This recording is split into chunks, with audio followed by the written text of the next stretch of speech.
Computer. All right. Okay, welcome to the DVM Project's first live webinar for during our coronavirus outbreak. I'm very pleased to be welcoming Dr. Colleen Best, who is a veterinarian and also a PhD in epidemiology, and her research is in mental health and resilience in veterinarians, among other things. So I will, we're gonna have it as more of a casual kind of chat, as opposed to presenting slides and being fairly technical. And this will be posted on our posted on the blog, and then onto the Facebook page as well. So yeah, welcome, Colleen, and thanks very much for joining us. Colleen and I incidentally live in the same town, so it's a bit odd to be on video when we would normally meet in person. But here we are, social distancing, self-isolating, thriving. Look at us, we've made it through the day. We're doing great.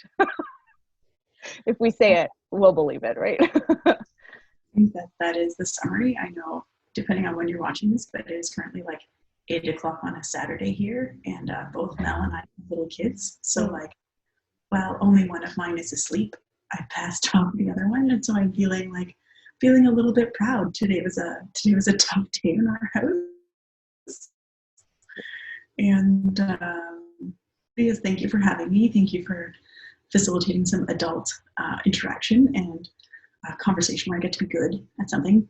When you have a 4-year-old, you're not good at many things. So. Yeah, you probably cut the toast wrong today, and yeah, I did lots of things wrong today. Yes, it unpopular.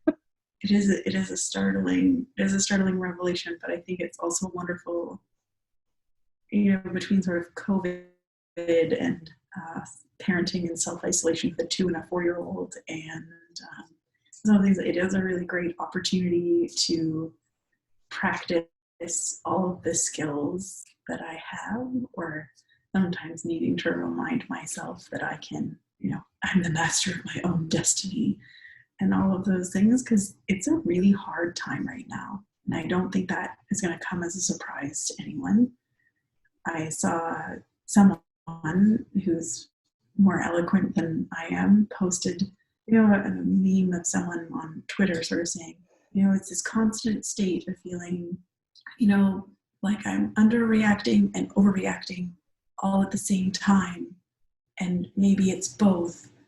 And I was like, that's really, it is this sort of surreal existence where you really don't know. Maybe your normalcy is happening in your life, but it's not everywhere else. And that's really hard. Like, it's hard to, I'm doing this. Well, everyone else, I wish they were doing this or doing that, or, why are we hoarding toilet paper, or what's happening with humanity? I've had a couple of those, as I'm sure we all have had a couple of those moments. And, how do you come back from that? How do you, focus on the things you can control and reframe your perspective and move forward with positivity and hope and stay in the moment? And there are definitely strategies and tools that we will talk about how to do that. But just because you have the tools and the strategies, it doesn't always make it any easier to use them. And I think that that's really important, is that just because some of the tools or strategies are simple doesn't mean they're easy. And just because you know them, it doesn't mean that you're able to use them. And so it is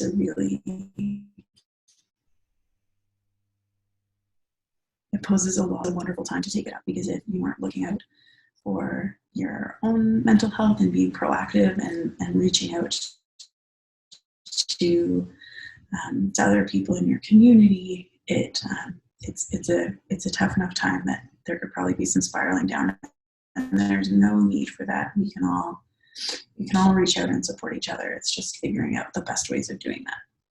Great.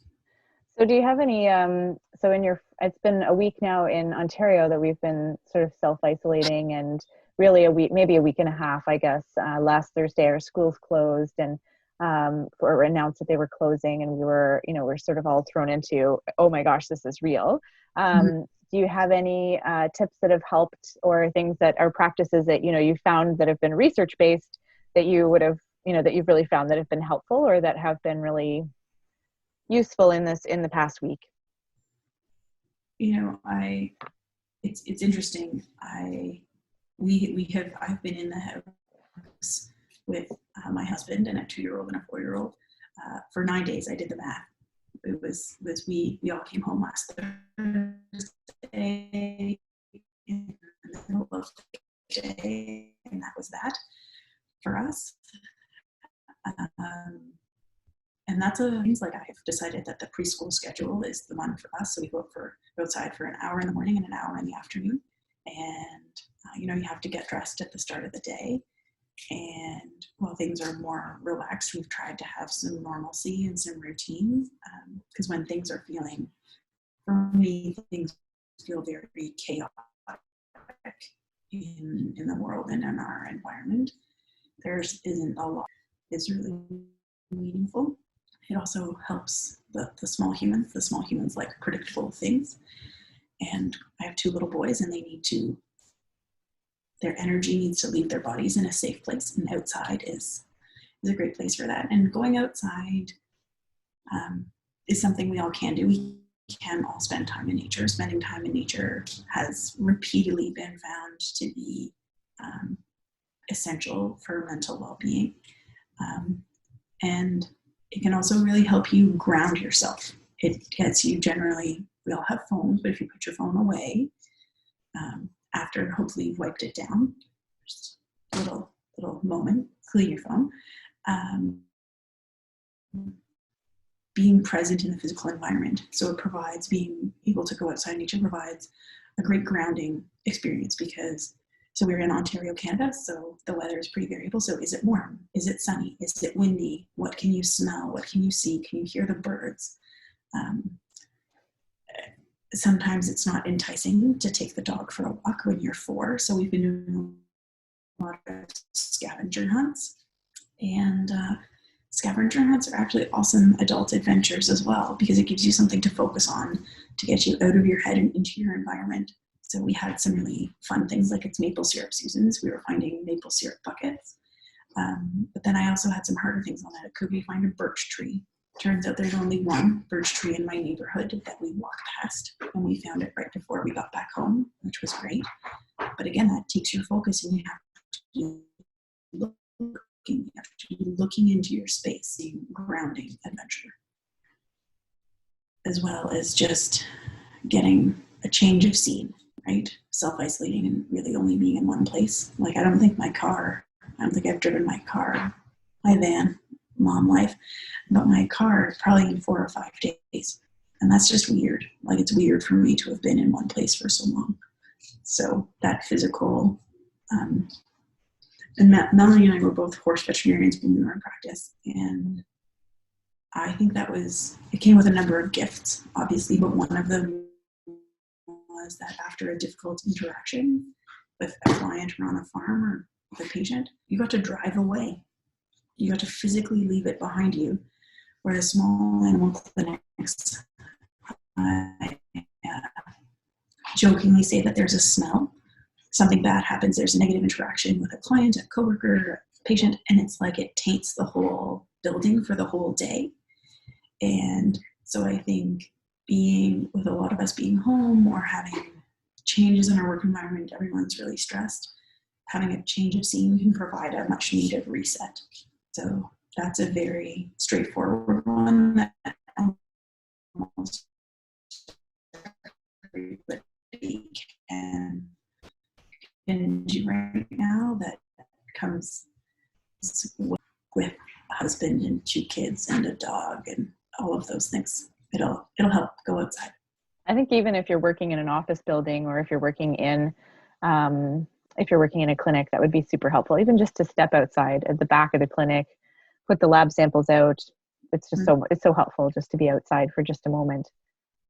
It just reminds, there's so much humanity outside. And I actually, because so many people are home, we see way more people out walking, and everyone sort of has a smile and a bit of a they're on the other side of the road, right? And you sort of wave, and everyone, it's, this is this phase of life right now. So I think, you can focus on having connection in some of those moments as well. And I think that's probably one of the next things to talk about, is how you can have connection, and meaningful connection, whether you are self-isolating with other people in your home, or you're self-isolating by yourself. You need to find a way to have arguing about what might need to be done, like the dishes, or what you're having for dinner, or not having any of X, Y, or Z in the house, or who finished the chips, but having meaningful connection about what's going on. And I think especially with a lot of worry and emotion, sometimes just being able to say, I'm scared, or I sat on social media for too long today and I need to talk about something else. There are some really interesting connection related technology pieces that are coming out. We're Zooming, and even just turning the video on is great. But like Netflix has now some sort of, or Chrome anyway, there's a way to have like a Netflix watching party, and there's like space to comment and chat. So like you and I could watch the same movie, and even though we aren't in the same physical space, we could have a shared watching experience. I recently learned, thank you, Betsy Charles, about the Marco Polo app, which I guess has video and text and all sorts of multimedia things and ways to connect with each other. So I'm going to download that later. And, again, you can use technology to your advantage and FaceTime people, or I'm very grateful to a friend. She FaceTimed my kids for the face. I didn't know there's like an effects button in FaceTime where it turns your face into a monkey or an octopus with, but it was desperately amusing. But like that's fun. And then not only are you having connection with another person, but you're creating joy, right? And it's interactive. And I think that all of those things are really meaningful. And we need that, because we are physically isolated, but we don't have to be socially isolated. Right? Social distancing doesn't need to mean social distancing. And I think that it is really important to recognize that in really some unprecedented ways, we are not alone. This is something happening across the entire world, and we are all needing to figure out how to be okay with a lot of things not being okay. And one of the best ways to do that is together. I like that. Now, what about tips for dealing with social media? I mean, obviously we can turn it off, but it feels like particularly in the past couple of days, like obviously I get a screen time report, which I signed up for on my phone. So it's just such a dismaying statistic. But the past couple of days, I feel like I have just felt like I need to be on social media to keep up to date with things, but it's a lot. Do you have any ideas on or thoughts about trying to resilience skills for that? I'm getting to a point where I think my best answer is just saying no. Just say no. Okay. Like, put your phone down. No, put it, for me, the sound on my phone is never on. And so sometimes I'll miss calls. So if I need to put it down, I like turn the sound on and I put it somewhere else. And because I think what's important is that on a minute to minute basis, or on an hour to hour basis, we don't need to know what's happening, because it's not changing our reality. If you are doing what you've been told, and the epidemiologist in me desperately hopes that you are, which is staying at home, not seeing anybody, not going shopping unless you're buying groceries, like you are doing nothing, then your exposures aren't changing. And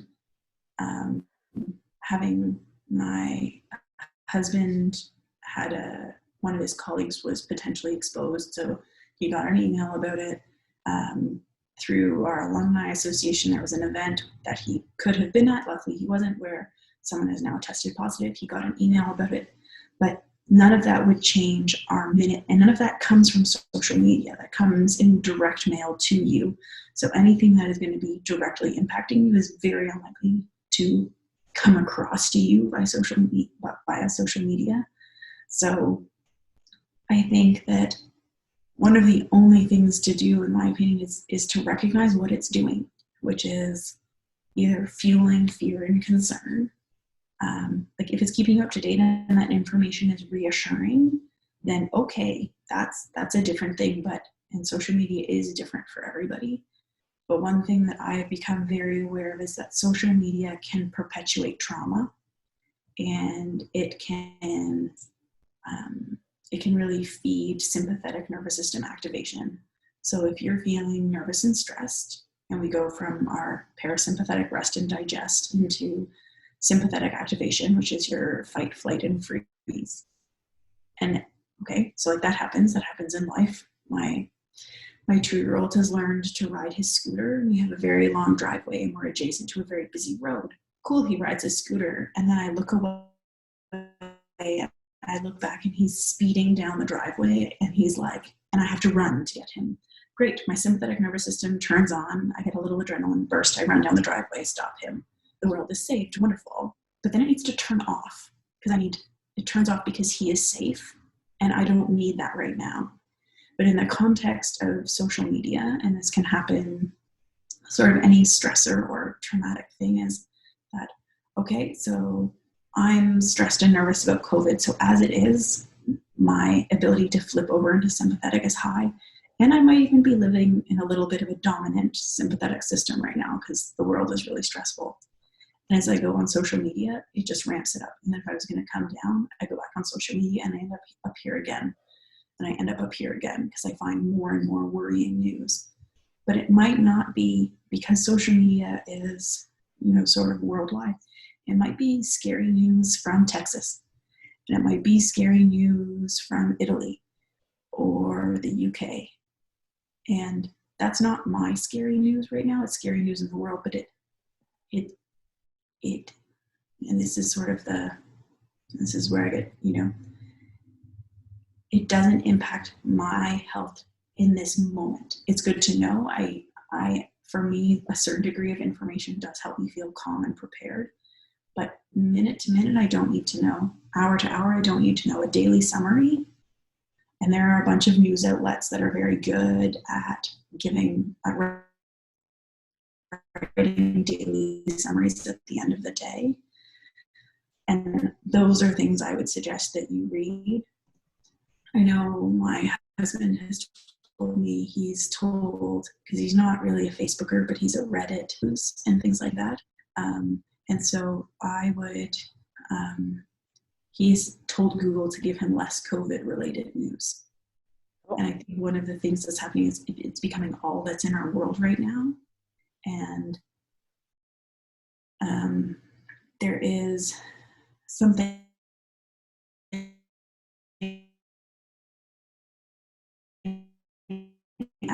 as it is called negativity bias, and it's a sort of the word negative in the world. So with regard to COVID-19, and there are to be reassured or comforted, but there are still lots of wonderful things happening in the world.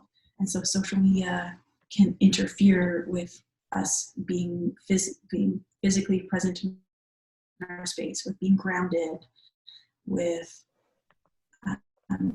connecting with others, because it's not a connection. It's either a momentary thing, but the richness that comes from those hopefully brief moments of connection on social media are not the same as you would have when we're having a phone conversation with a friend. So I think we need to be aware not only of how social media can perpetuate bad things and drive our sympathetic nervous system, which then keeps us in a state of heightened threat, heightened stress, and so on, but it also blocks some of the things that can help us do better. Okay. Or feel better. And some of the things would be, that would be supportive of our wellness. And so for me, I say this as someone whose phone is now, like, it was fully charged this morning and it's now dead. And on a normal day, or sort of pre-COVID, I could probably have gone at least 2 full days without charging my phone. So I'm, 36 hours, of use different than I would be. So it's advice I need to take for myself. But I think it's incredibly important to remember that social media can perpetuate trauma, related to compassion fatigue. It can perpetuate trauma with respect to a lot of things. And from that perspective, we just need to separate what is social media and happening to other people and what's happening to us. I think that's great. We had a question from Leanne, who wanted to know about how can we do that, like kind of disconnect from social media and from news around us when we're going out into the world, or potentially how do we kind of limit the madness, I suppose, that's in our circle when we're going into a clinic. Perhaps if things are not closed, we have to go into work. How do you kind of limit that trauma that's happening? I hope Leanne, that I'm getting that right and paraphrasing your question properly. I think in some ways connecting to purpose can be really helpful. So, we're never going to be able to control what other people are talking about and what they aren't. One thing that I have found, and I've sort of slowed down markedly now, but at the start of COVID-19, I got, I think, more active on Facebook than I've ever been, because sort of the epidemiologist in me thought it was really important that I get out and start sharing reliable information that was true and correct so that people would start making good decisions. And I sort of viewed that as, we know that veterinarians are public health professionals. I really thought that was just part of my duty and I thought that maybe if anyone ever needed ammo, being able to say, hey, this came from a veterinary epidemiologist would be helpful. And so I think that, in a clinic setting, information is really necessary so that people are making good decisions. Good decisions, meaning decisions that respect the safety of the team, the safety of the patients, the safety of the clients, and have everyone feeling safe. I think that's really important. And I think that depending on the context of conversations or what's happening, it's really important to just have a moment about if you're not feeling safe in a conversation, then how can you either remove yourself and maybe go outside and get grounded because you're not feeling safe and you need to manage that in yourself, or in your team, is there a need to talk about it because people are nervous and that's reassuring for them? Okay, are you able to be a part of that conversation or not? But I think it is helpful and useful to have sort of a group understanding of, if your clinic is going sort of, if you want to have a COVID-free zone, and you've got your protocols in place and your PPE and people know what to do, then that's fine. But I think it's really important to recognize that everyone is responding to this differently. And some people do need to talk about it, or they need reassurance, or they're scared. And so they're talking about it for that reason. Some other people may be trying to educate. Some other people may be saying, I just really need to stay away from that because it's doing my head and I can't be here. So I think sometimes ascertaining the purpose of the conversation, if you're able to, or if you're really not able to engage in it, then that's a boundary, right? And you're allowed to have boundaries about what you can and can't talk about. And depending on your role and where in the clinic it is, if it needs to say, okay, well, when I'm here in the treatment room treating a pet, I don't have a choice but to be here. I have to be here. You have to be helping me.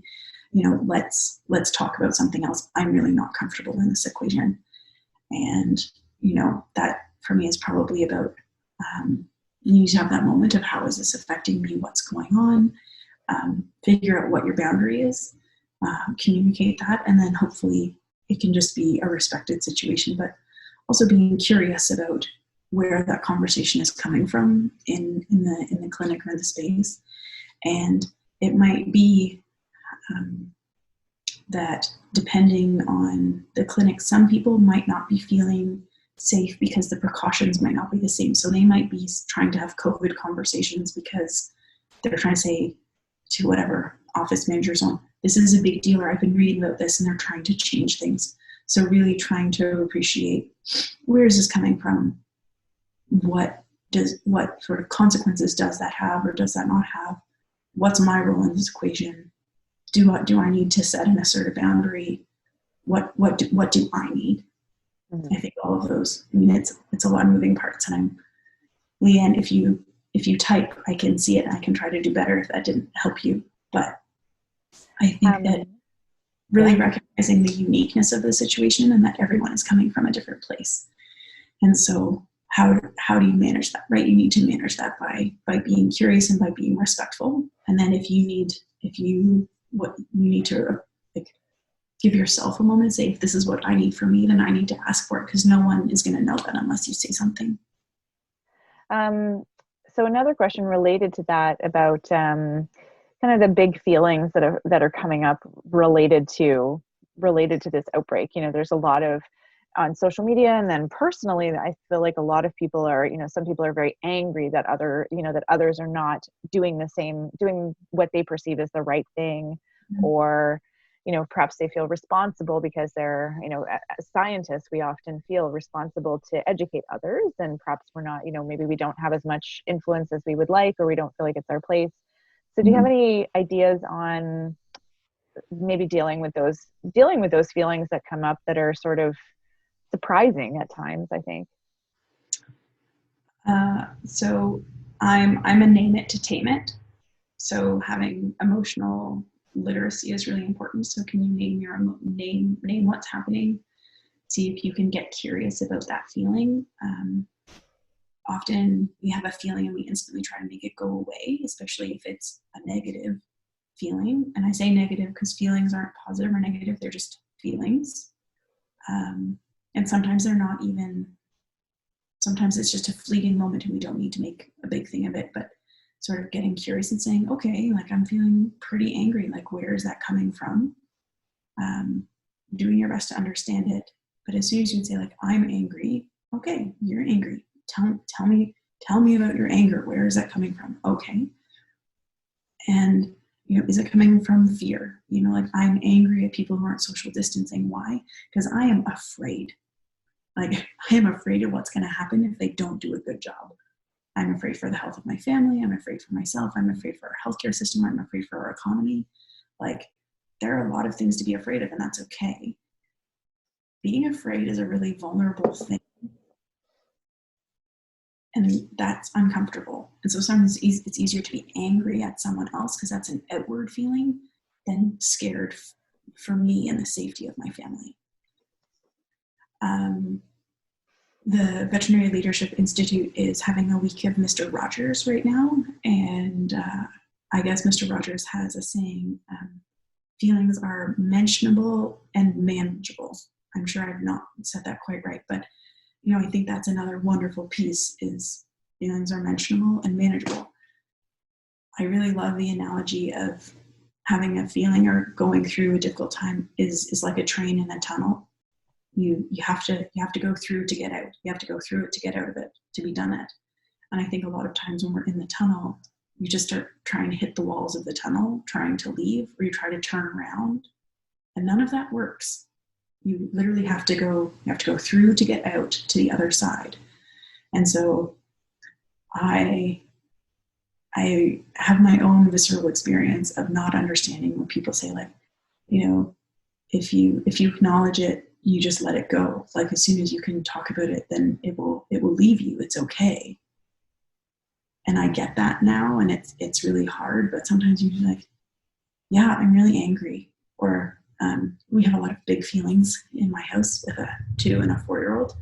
We joke that the 2-year-old has a strong righteous indignation reflex. And the 4-year-old has his big feelings. And sometimes it's okay to cry.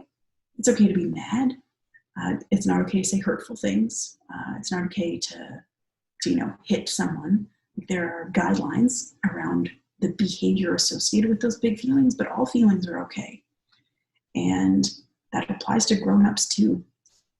I'm not allowed to be a total jerk to my husband, but I am allowed to be angry that he left the kitchen a total mess the other day, and that the entire counter was covered in dishes, and he just like went upstairs to work. And I was like, okay, so now I have like 2 kids, a totally messy kitchen. I need to like find a snack. I inherited this. Uncool, Steve. He's learning. This is part of our learning about having us all home and us home all of the time. That's really hard. So I'm allowed to be angry. I'm not allowed to name call. I'm not allowed to, like ambush him or yell, but I am allowed to be angry.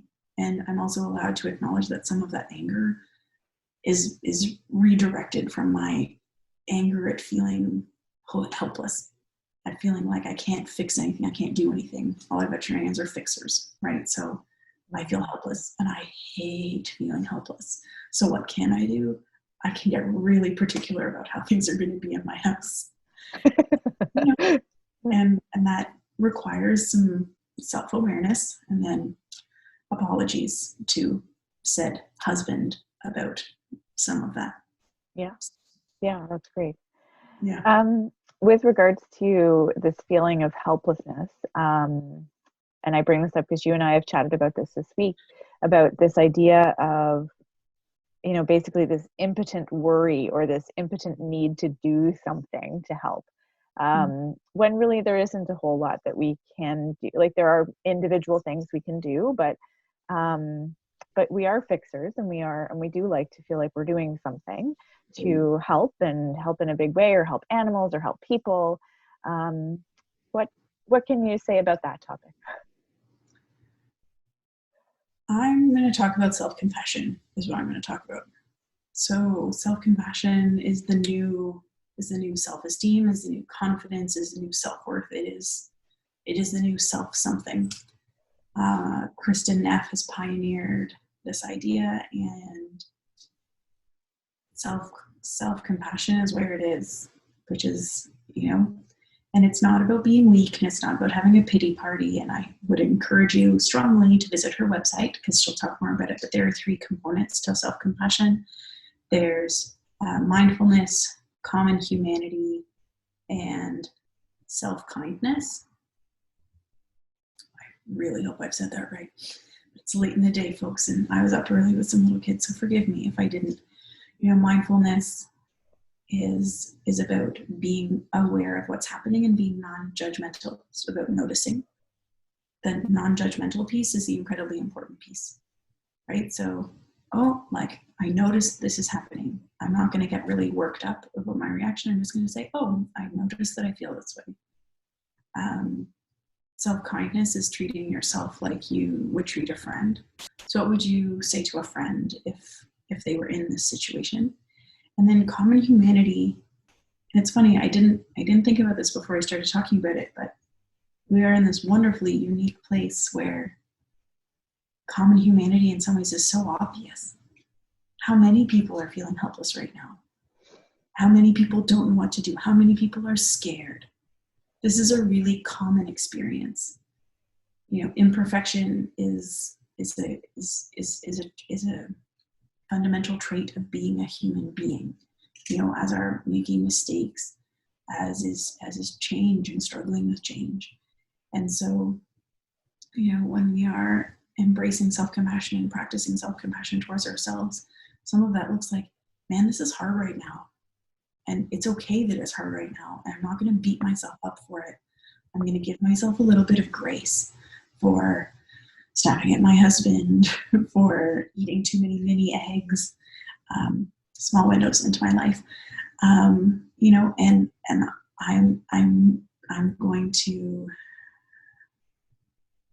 I'm going to have that. I'm going to let that be. And so I think that as we are struggling with big feelings and with feelings of helplessness and not knowing what to do, I think that self-compassion is a really important part, because if you start beating yourself up and saying, I should have prepared better, I should have known this was going to happen sooner, I shouldn't have bought all of that toilet paper, vinegar spray, bleach, whatever I bought at the store, when frankly my midbrain and my survival instincts took over, and I just did because I was scared, right? And I was in sympathetic fight, flight, or freeze. And in that moment, my fight reflex, my defensive reflex for my family was to buy more food because I heard there wasn't going to be enough, right? So there's a lot of strength that comes from being self-compassionate, because it means that you can reallocate the energy that you were using to beat yourself up or to feel bad into something else. And so that is a hugely powerful thing. And in this time of uncertainty, and in this time of, one of my friends was saying, she was talking to a friend of hers, and she was saying, said friend of a friend was saying, oh, I feel so crazy. I feel, well, let's be kind. These are unprecedented times. There is this, and sort of not ambiguous, but there is this untold threat that is markedly influencing our lives. It's okay to be scared, and it's okay that your behavior is maybe not what you expected, or is different, or it's impacting how you do your work, or it's okay. It's okay. We can move on from there. So to lead on from that, as far as leading a team during this time, you talked a little bit about some of the things to do and to think of, particularly if you're trying to draw boundaries and that kind of thing. Do you have any other tips on kind of leading your team through this challenging time? I think you got to lead from the front, and you got to be a human. I work for a small company right now, and we were talking about how do we support people, and I said, I think we really need to show up, and we need to say, like, what do you need in our meetings. We need to have moments of how are you doing, like, how are you doing, if is anyone running out of toilet paper, like what sort of support do we need, and just remembering that sometimes some normalcy. So we were talking, I said, I think we actually all need some work related goals, because will keep us focused on something we can do, and I think that, some of those moments of normalcy are important, but also for most of us, we are now working at home and working. Some of us have kids, some of us don't, and those of us with kids have our kids full time without any care. And so, okay, and I'm now having this meeting with George on my lap, or, there's now a fight about an iPad in someone else's house, and that's being dealt with. And so I think really recognizing that we are all human and we're all trying, and there's so much wonderful,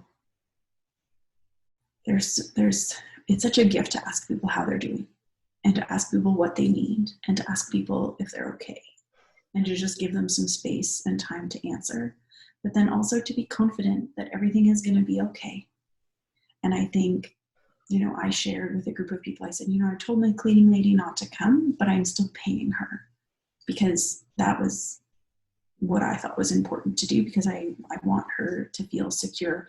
And so if there are moments of, this is the clinic, like, here's our business plan, like sharing knowledge. So is the clinic closing? Are there going to be layoffs? Am I safe? Am I going to have a job?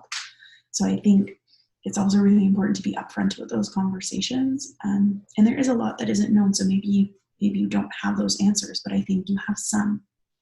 And I think that, pulling them together and being a team and being there to support people becomes really important. And so I think transparency is important. And I think that, really leading and saying, emotions are scary. How are people, these are scary times. How are you doing? What do you need? How can I be there for you or your family? So I think this is a crucial time to show up, because, we are going to get through this. We are going to come out the other side as humanity. And how things were handled now, and Melanie and I have talked about this, how things are handled now is going to impact how people feel on the other side and the decisions they make about whether to stay or go, or the investment they have with a particular clinic or group of individuals. Yeah, I think that's just super. I'm going to does anybody have any further questions? We're at 40 minutes. So I know we said we were going to kind of keep it somewhat short. And this has been, I found it very, very calming and helpful myself. So if anybody has any questions, just type them in. And that is absolutely true and so very important to realize as a leader. Yes. From Leanne. I noticed we had somebody else join the line, so I don't know if you have any questions before we conclude. I think, I think this, I feel so strongly that it's going to be, that it's, I know this really doesn't have a lot to do with, like this topic doesn't necessarily have a lot to do with careers per se, but I do feel like there's so many things, like, how long has the veterinary profession has been talking about building resilience? And this is a perfect time to try some of these things out and to see how it really makes you feel and get scientific about it. Does this technique work for me? Like, it could work for me on a less stressful day.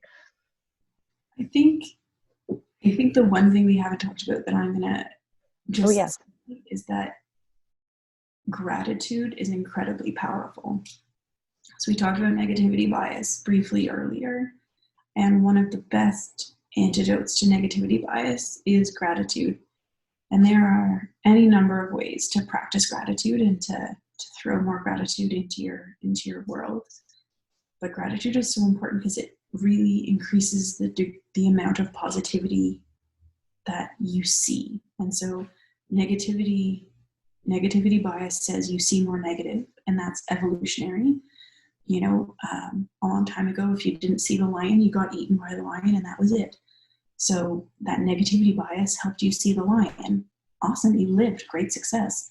But now we need positivity offset, because the problems that we have are not really lion related. Like, we are not going to find a solution, whether it's a vaccine or an antiviral therapy for COVID-19, by running fast. We need to use our entire cortex and our rational brain. So when we're in negativity bias and see negative, we live in our reptilian midbrain, sympathetic land, but we need to flip back into our cortex, where we have all of our executive functioning and our rational thinking and our problem solving. And one of the good ways to start seeing more positive in the world and to reduce your negativity bias is to practice gratitude. So, I always think about this, and my 2-year-old is a joyous, righteous indignation aside. And so gratitude becomes so meaningful. Like, I'm so grateful that I get to spend extra time with him, because he is joyous and he laughs. I taught him the little nursery game around the garden. There was a teddy bear, 1-step, 2-step, and you tickle their underarm. Okay, well, now he looks and goes, round, round, round, round. And he goes, again. And this is all we did in the 10 minutes before I put him to bed. And he just laughs, and he's present, and he's happy. And he's on his little scooter. He does what his big brother does, which is he sticks his one leg out the side, like he's showboating. Like, my 2-year-old boy is showboating with his little leg hanging out, like, I'm so cool. His little rocket helmet. I'm so grateful. I'm so grateful for him, that I get to see that I get to be with him. And so I really think that, I'm grateful to my girlfriend who spent 45 minutes on the phone with my kids today. I am grateful to another friend who brought me fruit, right? So I wouldn't have to make an extra trip out to the grocery store. I'm grateful to my friend who said, hey, do you need a sanity phone break? And I was like, desperately, right? So I have so much to be grateful for. And it's particularly meaningful when you can express gratitude towards a person for doing something that helped you. Yeah, it's a great point. But the more we can do that and recognize that there's still so much to be grateful for, even with all of the awful things and the fear and the uncertainty, there's still so much every day. to be grateful for, that really is going to change our perspective. And I think that's really meaningful. And so, Yeah. Mel, can everyone see what Tammy said? I think so, yes. I'll just read it aloud. My coworker is going to post some paper up on our board so that we can give each other positive thoughts and thank our animals. Such Mm-hmm. a cool idea. Yeah, that's amazing. That sounds really fun.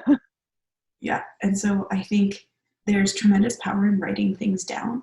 So I would encourage you to, not only think to yourself like, oh, I'm grateful for, but to have a little bit of ritual around it. So preferably writing it down.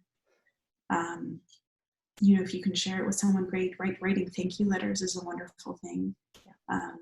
I realized when I was running out to buy cleaning supplies that I didn't have any of, I picked up flowers on my way out, and I was like, I'm going to send a couple people flowers.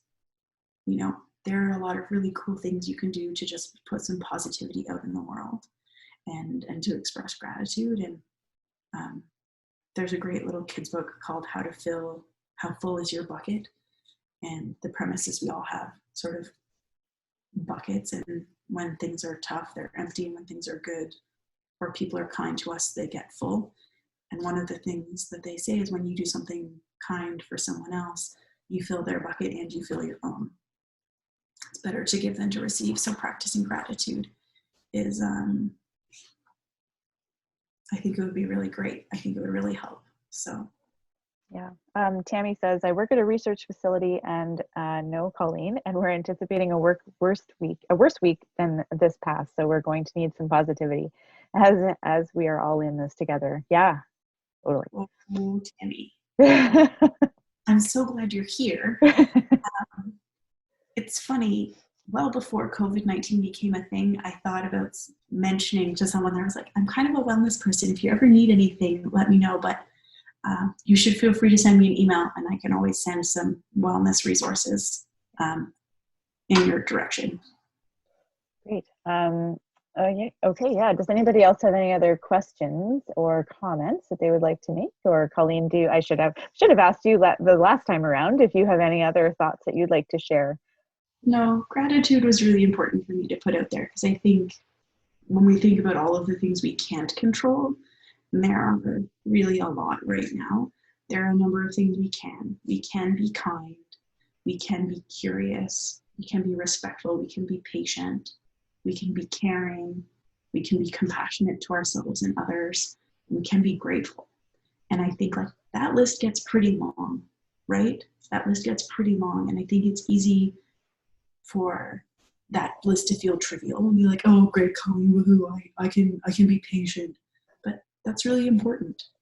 When the grocery store clerk called me to say, like, we didn't have all these things in your grocery order, I was like, no, that's perfect. It sounds like you've done a great job with the substitutions. Thank you so much. She was like, thank you for being so kind.